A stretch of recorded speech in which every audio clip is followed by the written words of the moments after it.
네, 교회 여러분 안녕하십니까? 오늘 6월 30일 수요일 새벽 예배 시작하도록 하겠습니다. 오늘 함께 나눌 말씀은 마태복음 13장 53절부터 58절까지 말씀입니다. 제가 봉독해 드리겠습니다. 예수께서 이 모든 비유를 마치신 후에 그곳을 떠나서 고향으로 돌아가사 그들의 회당에서 가르치시니 그들이 놀라 이르되 이 사람의 이 지혜와 이런 능력이 어디서 났느냐? 이는 그 목수의 아들이 아니냐? 그는 어머니 마리아, 그의 형제들은 야고보, 요셉, 시몬, 유다라 하지 않느냐? 그 누이들은 다 우리와 함께 있지 아니하냐? 그런즉 이 사람의 이 모든 것이 어디서 났느냐 하고 예수를 배척한지라. 예수께서 그들에게 말씀하시되 선지자가 자기 고향과 자기 집 외에서는 존경을 받지 않음이 없느니라 하시고 그들이 믿지 않음으로 말미암아 거기서 많은 능력을 행하지 아니하시니라. 아멘. 자, 오늘은 이제 13, 14장, 15장 계속 이어서 나오는 비유와 가르침에 대한 일종의 어떤 결말 부분, 이렇게 볼 수 있을 것 같습니다. 네. 나사렛에서 이제 배척을 받으셨던 이 상황들을 가지고 마태가 이제 이렇게 교훈하고 있는데, 오늘 53절과 더불어서 이제 하나님의 나라의 비유로 구성된 이 네 번째 가르침의 단락이 이제 끝나면서 이제 54절을 통해서 고향에서 가르치시는 예수님의 모습이 지금 나옵니다. 그러니까 이제 고향에서 복음을 전하시는 예수님의 모습을 통해서 그 비유의 가르침의 일단락이 지금 끝나고 있다는 거예요. 근데 놀랍게도 본문이 어떤 해피엔딩으로 끝나질 않아요. 고향 사람들이 예수님을 배척했다는 말씀으로서 이제 결말이 소개되거든요. 그리고는 오늘 읽은 이제 단락 58절까지 말씀 끝으로 마태복음에서는 앞으로 이후에 예수님께서 회당을 방문하지 않습니다. 이는 이제 회당 세력으로 이제 구분이 되는 바리새인들과 서기관들과의 사이에 이제 더 이상 뛰어넘을 수 없는 간극을 이제 말하는 것이에요. 더 이상 이제 합의할 수 없는 어떤 지점에 이르렀다는 것을 그런 위기 상황을 마태는 지금 우리에게 이야기를 하고 있는 거죠. 그래서 결국은 11장부터 이어지는 12장, 13장 계속해서 그 유대 지도자들의 불신이라는 주제를 지금 다룬 것으로 보이고요. 오늘 본론을 통해서 우리가 마태복음을 읽으면서 이제 알게 된 놀라운 사실은 뭐냐면은 하나님의 나라가 계속적으로 선포됐음에도 불구하고 이 지속적인 예수님의 가르침과 선포의 결과로서 믿음의 반응이 더욱 드러난 것이 아니라는 거예요. 오히려 예수님에 대해서 대적하고 불신하는 반응이 더욱 드러난 것이고 이러한 예수님에 대한 불신의 세력은 다른 곳이 아니라 예수님의 고향인 나사렛에서 그것도 가족들과 더불어서 절정에 도달하고 있다. 지금 마태는 그렇게 이야기를 하고 있습니다. 그 내용을 이제 살펴보면은 이제 예수님께서 세례 요한이 이제 체포되셨을 쯤 이제 나사렛을 떠나가셔서 가버나움으로 가셨거든요. 그게 4장 13절 얘기입니다.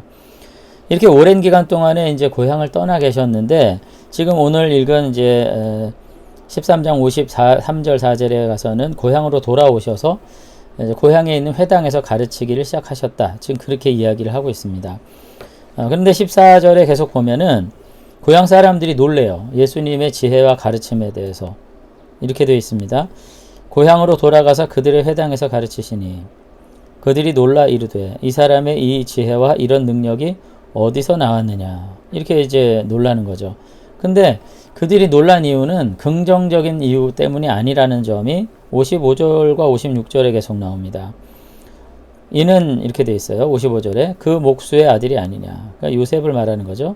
그 어머니는 마리아, 그 형제들은 야고보, 요셉, 시몬, 유다라 하지 않느냐. 여기서 지금 그 목수의 아들이 아니냐 이렇게까지 얘기한 것은 아버지 요셉에 대한 평가가 반영된 겁니다. 어머니는 마리아인데 그 아버지는 이름조차 부르지 않아요. 56절 계속 보면 그 누이와 그 누이들은 다 우리와 함께 있지 아니하냐. 그런즉 이 사람의 이 모든 것이 어디서 났느냐 이렇게 하면서 예수를 배척했다. 57절에 이제 그렇게 표현이 되죠. 나사렛에 이제 고향에 있었던 사람들은 그 회당 예배 참여한 사람들이 예수님의 그 놀라운 지혜를 보았습니다. 분명히. 그러나 그 예수님을 인정할 수가 없어요. 왜? 자신들이 알고 있는 예수님에 대한 지식 때문에 그렇습니다. 그들은 오히려 예수님을 배척해요. 그 자신들이 알고 있는 내용은 뭐냐면은 목수의 아들 아니냐, 요셉의 아들 아니냐, 그리고 또 그 형제들이 다 우리와 함께 있지 아니하냐, 이런 얘기를 하면서 이제 배척을 하는데, 여기 지금 55절에 이제 그 목수의 아들이란 말이 가지고 있는 어떤 뉘앙스, 이런 걸 좀 알면 이제 본문을 이해하는데 좀 도움이 되겠습니다. 어쨌든 예수님이 가업을 이어서 뭐 이제 목수의 아들로 살아가셨다, 뭐 이렇게 이제 볼 수도 있는데, 여기 이제 테크나 뭐 테크톤 이런 것들은 작은 자, 뭐 손으로 일하는 사람, 뭐 일용직 노동자, 뭐 이런 의미의 말입니다. 근데 이게 굉장히 일상적인 생계 수단이었어요. 예수님뿐 아니라 유대 당시의 대부분의 사람들이 이 비천한 노동자 출신이거나 그게 아니면 사실은 세리가 되거나 또 몸을 팔거나, 여러분 복음서에 보면 다양한 직업들이 얼마나 많이 나오는 것 같아요. 많이 나오지 않습니다. 바리새인과 서기관이라고 하는 어떤 그 종교 집단, 지도자 집단에 대한 이야기가 나오지만은 실제로 서민들의 생계 수단에 보면 대부분 이렇게 테크나 작은 자들이라 이렇게 나오고, 그다음 뭐 세리, 뭐 창녀 이런 직군들이 자꾸 나오는 거는 예수님이 이런 사람들만 특별히 사랑했다고 보기보다는 이런 대부분 비천한 노동의 현실에서 살 수밖에 없는 어떤 그 유대의 어떤 비극을 보여주는 겁니다. 이 포로기한 이후에도 여전히 나라를 회복하지 못해가지고 유대 사회는 사회, 정치, 경제적으로 매우 왜곡된 상황으로서 살고 있었던 거죠. 정당한 어떤 직업을 가지고 살 수 있는 형편이 안 되는 거예요, 유대인으로서는. 그래서 매우 비참하게 살았던 거죠. 근데 그럼에도 불구하고 이제 절대 다수가 이와 같이 비천한 직업을 가지고 살아가는데, 예수님 당시 지도자들은 단지 율법을 제대로 수호하고 지킨다는 어떤 외적인 명목을 가지고 이 도탄에 빠진 백성들을 무시하고 천시하고 이 왜곡했던 것을 이제 알 수가 있습니다. 이게 식민 지배의 현실이에요.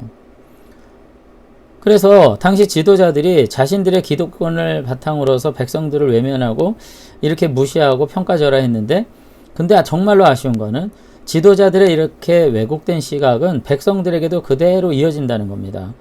예수님의 고향 함께 살았던 그 고향 사람들도 전혀 자기들과 다르지 않아요.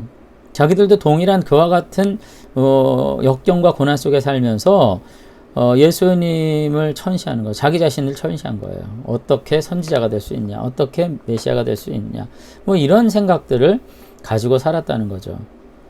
예수님의 고향 사람들도 메시아 예수라고 인정하기보다는 예수는 비천한 사람이라고 여겼던 것이 분명했고요. 이와 같은 왜곡된 정서 때문에 예수님의 고향 사람들은 예수님을 도저히 인정할 수 없었습니다. 불신으로 갈 수밖에 없었어요. 이런 점이 이제 우리들에게도 굉장히 시사하는 바가 큰 거죠. 우리 사회가 정치, 경제, 문화적으로 굉장히 많은 왜곡들이 있어요. 편견들이 있고, 지역색이 있고, 이제 가진 자와 가지지 못한 사람들에 대한 어떤 왜곡된 평가들이 이렇게 있고, 이제 이런데, 이런 것이 교회가 타파해야 될 일인 것이 분명한 거는 뭐냐면, 이런 가치관이 교회 안에도 들어와서 교회 안에서도 차별을 정당하게 여기고, 또 교회 안에서도 오직 말씀과 사랑으로 사람을 평가하지 않고 외모로 평가하는 이런 일들이 이제 생기는 거거든요. 예수님의 고향 친구들은 고향 사람들은 이와 같은 왜곡된 시각을 가지고 있었기 때문에 복음을 믿음으로 반응하는데 실패하고 맙니다. 여기에 대해서 예수님께서 하신 대답이 이제 오늘 그 유명한 57절의 말씀인 거죠. 거기 보면은 57절 중간에서부터 보면 예수께서 그들에게 말씀하시되 선지자가 자기 고향과 자기 집 외에서는 존경을 받지 않음이 없느니라. 이거 좀 복잡하게 됐는데, 고향에서만 유일하게 배척을 받고 고향이 아닌 곳에서는 다 존경을 받는다. 오늘 이렇게 얘기하신 거죠. 이게 뭐예요? 익숙함이 경멸을 낳는다는 격언이 있습니다.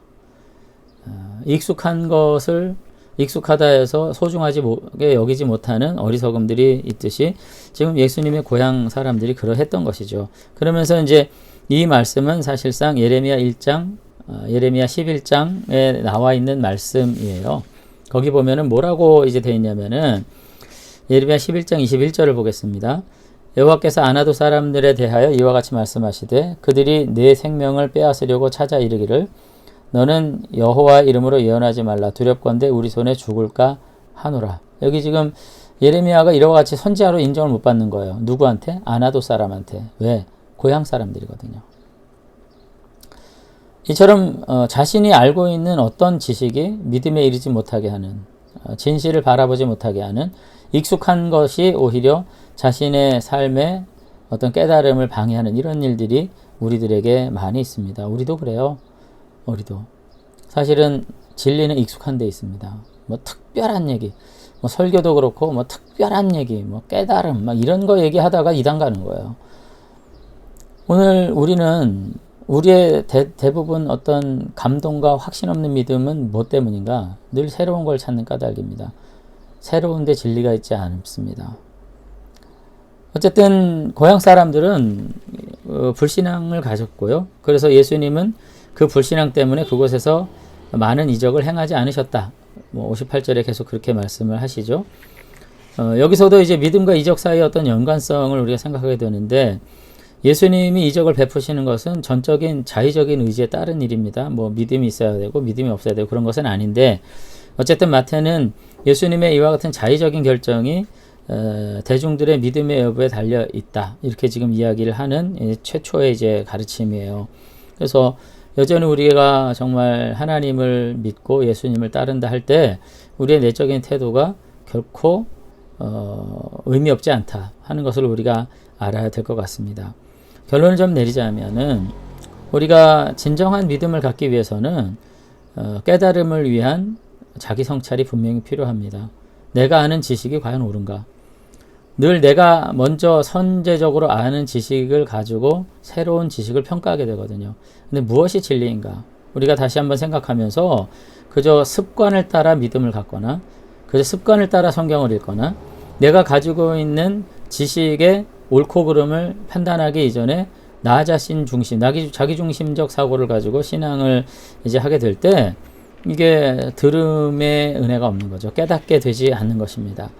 그렇기 때문에 우리가 오히려 익숙하고 친숙한 것일수록 낯설게 바라보는 성찰의 훈련이 필요해요. 오히려 지나치게 내가 잘 알고 있다고 생각하는 것에서부터 위기가 오기 때문에, 익숙한 것에서부터 어리석음으로 나아가는 길이 생길 수 있기 때문에 복음은 늘 우리들에게 이와 같은 새로운 질문을 하도록 요청합니다. 결국 유대인들이 예수님을 거부한 이유는 그릇된 자기 확신 때문이에요. 그것이 결국 그들을 패망하게 한 것을 우리가 바라보면서 우리도 여전히 제2의 유대인들처럼 그와 같은 어리석음 속에 살지 않는지 다시 한번 돌아볼 필요가 있습니다. 지금 나는 무엇 때문에 믿음에 동화되지 못하는가? 지금 나는 무엇 때문에 하나님의 말씀을 진리로 온전히 순종하지 못하는가?